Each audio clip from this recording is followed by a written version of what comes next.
ಮಾನ್ಯ ಚೆಲುವರಾಯ ಸ್ವಾಮಿ ಸರ್ಗೆ ಎಲ್ಲ ವಿದ್ಯಾರ್ಥಿಗಳ ಪರವಾಗಿ ಒಂದು ಧನ್ಯವಾದ ಹೇಳಕ್ಕೆ ಇಷ್ಟಪಡ್ತೀನಿ. ಯಾಕೆಂದರೆ ನಮ್ಮ ಮನವಿಗೆ ಅಂದರೆ ಈ ಹಿಂದೆ ನಾವು ನೋಟಿಫಿಕೇಶನ್ ಮಾಡಿ ಅಂತಲೇ ಮನವಿ ಮಾಡಿದಾಗ ನೀವು ಸ್ಪಂದಿಸಿದ್ರಿ ಸರ್. ಅದಾದಮೇಲೆ ನಂಬರ್ ಆಫ್ ವೇಕೆನ್ಸಿ ಜಾಸ್ತಿ ಮಾಡಿ ಅಂತ ಹೇಳಿದಾಗ ನೀವು ಸ್ಪಂದಿಸಿದ್ರಿ. ಎರಡಕ್ಕೂ ನಿಮ್ಮ ಎಲ್ಲ ವಿದ್ಯಾರ್ಥಿಗಳ ಪರವಾಗಿ ಒಂದು ಧನ್ಯವಾದ ಹೇಳಕ್ಕೆ ಇಷ್ಟಪಡ್ತೀವಿ.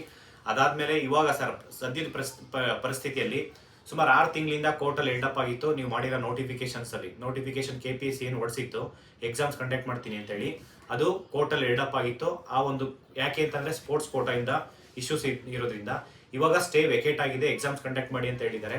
ಆದರೆ ಈಗ ಪ್ರಸ್ತುತವಾಗಿ ಏನು ಇಶ್ಯೂಸ್ ಇದೆ ಅಂತಂದರೆ, ಸುಮಾರು ಸ್ಟೂಡೆಂಟ್ಸು ಈ ಒಂದು 2024ಇಂದ 25 ಬ್ಯಾಚ್ ಔಟ್ಪುಟ್ ಆಗಿರೋದು BSc ಅಗ್ರಿಕಲ್ಚರು, ಆ ಸ್ಟೂಡೆಂಟ್ಸ್ಗೆ ಒಂದು ಅವಕಾಶ ಮಾಡಿಕೊಡಿ ಸರ್. ಯಾಕೆ ಅಂತಂದರೆ ಈ ಒಂದು ನೋಟಿಫಿಕೇಶನ್ ಆಗೋದು ಪ್ರತಿ ವರ್ಷ ಆಗ್ತಾ ಇಲ್ಲ.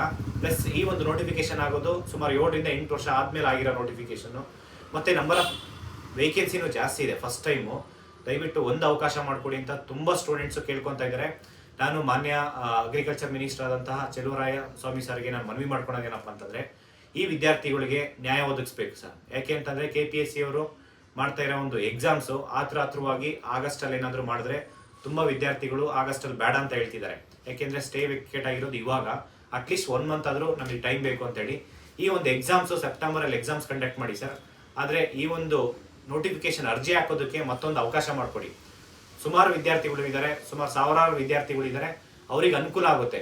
ಯಾಕೆಂದರೆ ಈ ವಿದ್ಯಾರ್ಥಿಗಳು ಈ ಒಂದು ನೆಕ್ಸ್ಟ್ ಇನ್ನೊಂದು ನೋಟಿಫಿಕೇಶನ್ ಆಗಬೇಕಂತಂದರೆ ಇನ್ನೂ ಎಷ್ಟು ವರ್ಷ ಆಗುತ್ತೆ ಅಂತ ಹೇಳೋಕ್ಕಾಗಲ್ಲ. ಎರಡನೇದೇನಪ್ಪ ಅಂತಂದರೆ ಆ ಅಭ್ಯರ್ಥಿಗಳಿಗೆ, ಯಾಕೆಂದರೆ ಅವರು ಅರ್ಜಿ ಹಾಕ್ಬೇಕಂತಂದರೆ ಏನು ಎಕ್ಸಾಮ್ ಫೀಸ್ ಇದೆ, ಎಕ್ಸಾಮ್ ಫೀಸ್ ಪೇ ಮಾಡ್ತಾರೆ.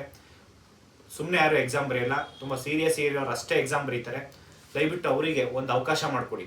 ಯಾಕೆ ಅಂತಂದರೆ ಮಾನ್ಯ ಅಗ್ರಿಕಲ್ಚರ್ ಮಿನಿಸ್ಟರ್ ಆದಂತಹ ಚೆಲುವರಾಯ ಸ್ವಾಮಿ ಸರ್, ನೀವು ನಿಮ್ಮ ಬಡವರ ಕಷ್ಟ ಏನು ಅಂತ ನೀವು ಅರ್ಥ ಮಾಡ್ಕೊಂಡಿದ್ದೀರಾ ಅಂತ ಅನ್ಕೊತೀನಿ. ಯಾಕೆಂದರೆ ನೀವು ಅಗ್ರಿಕಲ್ಚರ್ ಮಿನಿಸ್ಟರ್ ಆಗಿರೋದ್ರಿಂದ ತುಂಬ ವಿದ್ಯಾರ್ಥಿಗಳು ಬರೋದೇ ಯಾರಪ್ಪ ಅಂತಂದರೆ ರೈತರ ಮಕ್ಕಳು ಎಕ್ಸಾಮ್ಸ್ ಬರೆಯೋದು. ಅವ್ರಿಗೋಸ್ಕರ ನೀವು ಮತ್ತೊಂದು ಅವಕಾಶ ಮಾಡಿಕೊಡ್ಲೇಬೇಕು. KPSC ಅವರು ಅಷ್ಟೇ ವಿದ್ಯಾರ್ಥಿಗಳಿಗೆ ಅನುಕೂಲ ಆಗೋ ರೀತಿ ಎಕ್ಸಾಮ್ಸ್ ಕಂಡಕ್ಟ್ ಮಾಡಬೇಕು.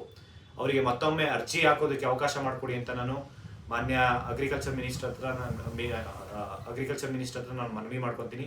ಅದಾದಮೇಲೆ ಇನ್ನೊಂದು ಮನವಿ ಏನಪ್ಪ ಅಂತಂದರೆ, ಸರ್ ತುಂಬ ಸ್ಟೂಡೆಂಟ್ಸು ಕಂಪ್ಲೇಂಟ್ ಮಾಡ್ತಿದ್ದಾರೆ ಈ ಅಸಿಸ್ಟೆಂಟ್ ಅಗ್ರಿಕಲ್ಚರ್ ಮತ್ತು ಅಗ್ರಿಕಲ್ಚರ್ ಆಫೀಸರ್ದು ಏನು ಈ ಒಂದು ನೋಟಿಫಿಕೇಶನಲ್ಲಿ ತುಂಬ ಭ್ರಷ್ಟಾಚಾರ ಮಾಡಬೇಕಂತ ತುಂಬ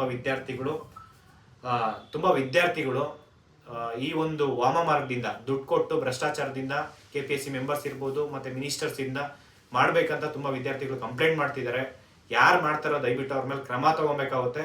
ಮತ್ತು ಈ ಒಂದು ಭ್ರಷ್ಟಾಚಾರಕ್ಕೆ ಅನುಕೂಲ ಮಾಡಿಕೊಡ್ಬಾರ್ದು. ಯಾರು ಪ್ರಾಮಾಣಿಕವಾಗಿ ಓದ್ತಾ ಇದ್ದಾರೆ ಅವರಿಗಷ್ಟೇ ಕೆಲಸ ಸಿಗಬೇಕು. ಈ ಒಂದು ಅಗ್ರಿಕಲ್ಚರ್ ಆಫೀಸರು ಮತ್ತು ಅಸಿಸ್ಟೆಂಟ್ ಅಗ್ರಿಕಲ್ಚರ್ ಆಫೀಸರು ಏನಾದರೂ ಒಂದು ಚೂರು ಏನಾದರೂ ಭ್ರಷ್ಟಾಚಾರ ಆಗ್ತಾ ಇದೆ ಅಂತಂದರೆ ಯಾವುದೇ ವಿದ್ಯಾರ್ಥಿಗಳು ದಯವಿಟ್ಟು ನನಗೆ ಕರೆ ಮಾಡಿ ಅವರಿಗೆ ಇಮಿಡಿಯೇಟ್ ಅವ್ರಿಗೆ FIR ಮಾಡಿ ಅವ್ರಿಗೇನು ಶಿಕ್ಷೆ ಆಗಬೇಕು ಅದಕ್ಕೆ ನಾವು ಮಾಡೋವಂಥ ಒಂದು ಪ್ರಯತ್ನ ನಾವು ಮಾಡೇ ಮಾಡ್ತೀವಿ.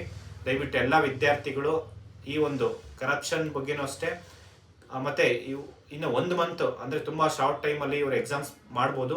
ದಯವಿಟ್ಟು ಎಲ್ಲರೂ ಚೆನ್ನಾಗಿ ಓದ್ಕೊಳ್ಳಿ. ಥ್ಯಾಂಕ್ ಯು, ನಮಸ್ಕಾರ.